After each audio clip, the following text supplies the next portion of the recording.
Night flight operation sa Zamboanga International Airport ibinalik ngayong Oktubre matapos ang rehabilitasyon ng runway. Ang detalye sa report ni Efren Mamak ng GMA Regional TV 1 Mindanao. Sisimulan na ng Civil Aviation Authority of the Philippines o CAAP Region 9 ang mga panggabi na biyahe ng mga eroplano o ang night flight operation sa Zamboanga International Airport.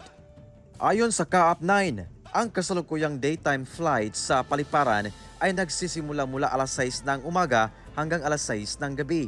Pero simula Oktubre 1, aabot na hanggang alas 9 ng gabi ang flight sa naturang paliparan. Oktubre 2019 nang ihinto ang night flight operation sa Zamboanga International Airport matapos isa ilalim sa rehabilitasyon ang 2.6 kilometers na runway nito.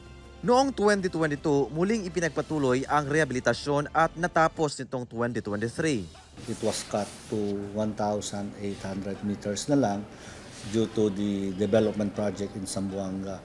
So from an asphalt, they want it to have the Portland cement concrete pavement.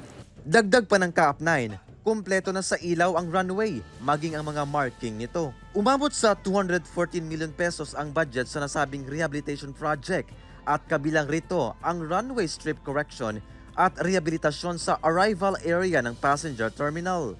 Ang night flight operation ay makatulong daw sa pagpataas ng tourist arrival sa Zamboanga City, lalo na at inaasahan ang pagdagsa ng mga turista ngayong buwan ng Oktubre para sa pagdiriwang ng Hermosa Festival 2023 sa lungsod. Mula sa GMA Regional TV 1 Mindanao, Efren Mamak nagbabalita para sa GMA Integrated News.